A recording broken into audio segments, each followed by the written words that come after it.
At 3:17 a.m., my phone started vibrating. His name flashed across the screen. Fourth call in 10 minutes. I let it ring. A message followed.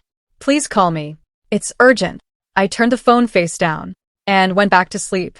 3 weeks earlier, he had said something I won't forget. The system basically runs itself. He said it casually, like I was optional. The truth? I was the system. For 4 years, I managed operations at a logistics company.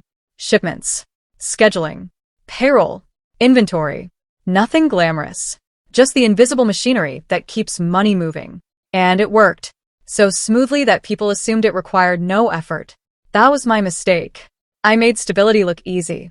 Then Daniel arrived. New operations director. Fresh MBA. Sharp suits. Sharper ego. He loved meetings.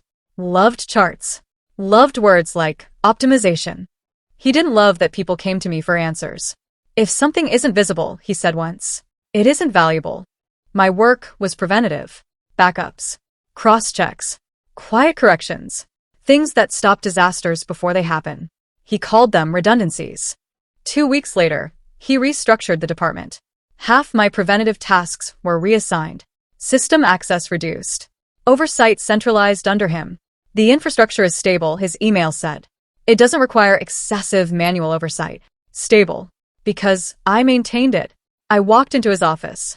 Some of those redundancies prevent failure, I told him. He smiled. We're not running a spaceship. I nodded. Okay. No argument. Just okay. From that day on, I did exactly what was written in my job description. Nothing more.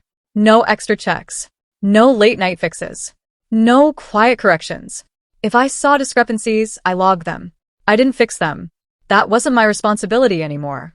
For a while, everything looked fine. Daniel even said it in a meeting. See? Things are running smoothly. Surface stability is deceptive.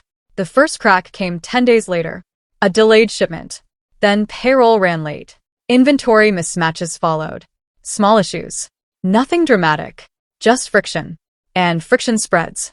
Then came the password incident. Daniel centralized administrative access for efficiency. He changed master credentials. Enabled two-factor authentication tied to his office line.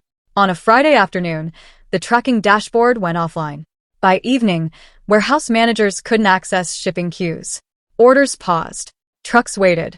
Phones rang. He tried logging in. Access denied. After multiple attempts, the system locked him out.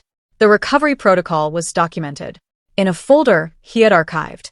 Marked low priority. At 11:42 p.m., my phone rang. I didn't answer. At 12:15 a.m., again. Then messages. Do you have old credentials? Can you walk me through recovery? I need this fixed ASAP. At 3:17 a.m., he called again. I let it ring. Monday morning was tense. Shipments had piled up. Clients were angry. Overtime costs surged. Daniel looked different. Less polished. More tired. He called a meeting. We experienced an unexpected technical disruption. Unexpected.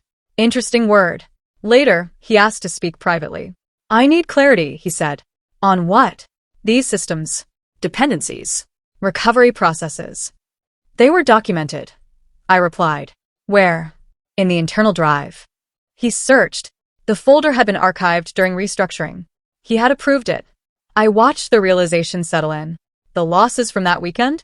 Over $48,000. Senior leadership stepped in. Audits began. Consultants reviewed the breakdown. Their conclusion was simple. Preventative oversight had been removed. Specifically mine. I was invited to a review meeting. The room felt different. Less hierarchy. More urgency. They asked what had changed. I answered plainly. Maintenance eliminated. Redundancy removed. Access consolidated without recovery safeguards. The outcome wasn't emotional. It was mathematical. Remove maintenance. Increase probability of failure. Eventually, probability becomes reality. 2 weeks later, responsibilities were reinstated. Preventative checks restored. Administrative access decentralized. My original authority returned. Officially. With a revised title. And higher compensation. Daniel lasted 2 more months. Leadership misalignment. Another sanitized phrase. The company stabilized. Gradually. Because now they understood something simple. Stability is not automatic. It is maintained. People later asked if ignoring the calls was revenge. It wasn't revenge. It was compliance. He told me to stop. So I stopped. He said the system ran itself. So I let it.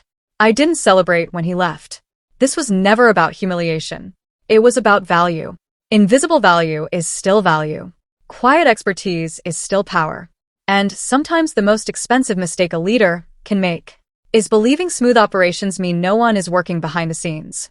At 3:17 a.m., my phone rang. I let it ring. Not out of anger. Not out of spite. But because I had already done exactly what he asked. Nothing more. Nothing less. And sometimes, that is enough.